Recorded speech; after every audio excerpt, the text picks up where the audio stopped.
teman-teman, ketemu lagi bersama saya Belinda dari China. Pada kesempatan kali ini, saya ingin memperkenalkan suatu tempat wisata yang unik yang terletak di China Utara, tepatnya di kota Tianjin.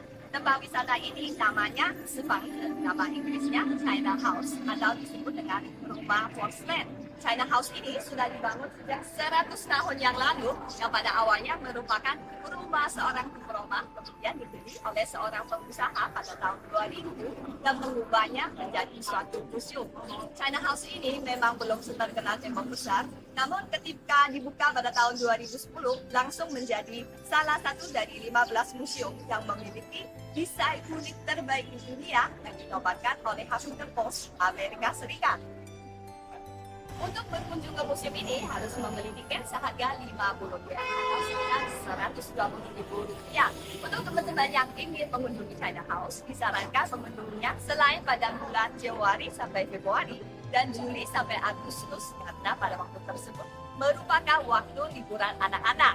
Oke teman-teman, untuk mengetahui keunikannya, mari kita lihat bersama-sama. Teman-teman, desain luar bangunan ini terlihat serupa dengan bangunan bergaya Perancis karena pada dahulu memang banyak orang Eropa yang pernah tinggal di daerah sini. Pada bagian luar museum memiliki dinding yang unik. Dinding ini memiliki panjang 10 meter dan menggunakan 600 kunci porselen serta banyak menggunakan batu kristal. Kemudian ini adalah Congguolong atau disebut dengan Yong atau naga. Masih ada beberapa liong yang muncul dari tanah, terus berputar mendaki atap rumah serta mengeluarkan kata China.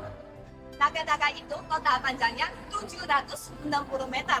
Wow, keren kan? Teman-teman, pengunjung hari ini terlihat lumayan banyak karena ini sudah memasuki musim gugur sebagai salah satu musim terindah di kota Tianjin. Sayangnya hari ini kita semua tidak boleh masuk karena sejak kemarin pandemi COVID-19 kembali parah di kota Tianjin. Tapi tidak apa-apa ya, saya akan coba mewawancarai salah satu pengunjung di sini.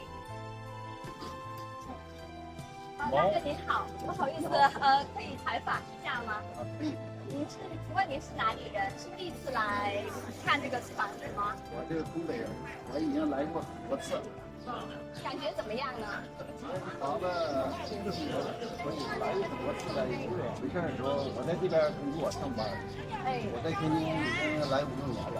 我休班的时候偶尔还会过来看。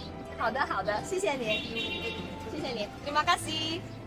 Museum ini terdiri dari 4 lantai, yaitu lantai 1 dan 2 memamerkan berbagai porselen, sedangkan lantai 3 dan 4 memamerkan berbagai furnitur kerajaan, seperti lemari yang pernah digunakan oleh Raja terakhir China, Hu Yi.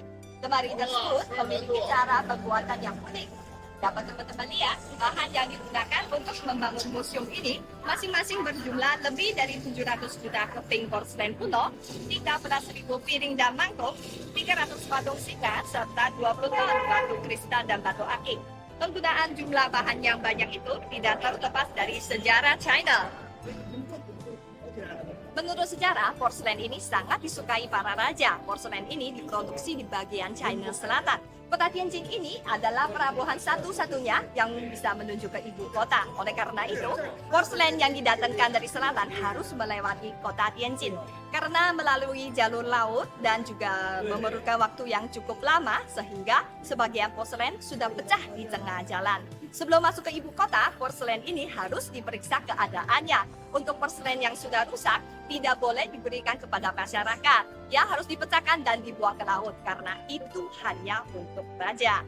Pada akhir puluhan tahun ini, para nelayan mengambilnya dan mengumpulkannya di suatu tempat yang bernama Sanchakou di kota Tianjin. Pemilik museum ini yang bernama Zhang Yuanzhi membelinya dan membuatnya menjadi suatu museum yang mengubah keping-keping porselen kuno yang tadinya tidak lagi berguna seperti memiliki jiwa baru. Hingga hari ini, museum ini masih banyak menerima barang-barang antik dan juga porselen kuno dari berbagai tempat, termasuk luar negeri.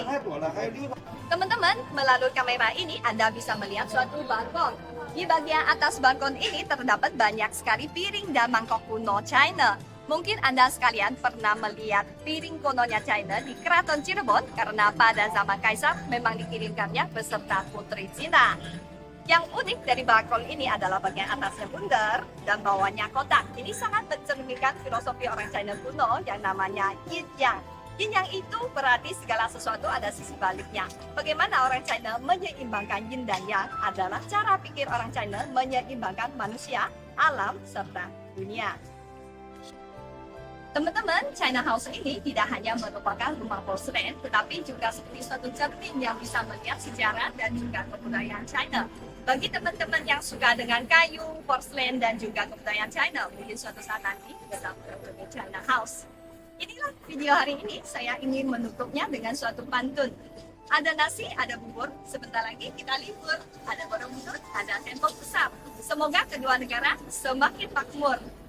Baik, video untuk memperkenalkan China House sampai di sini. Jangan lupa nge-like, komen, dan share video ini ya. Sampai jumpa di kota Tianjin.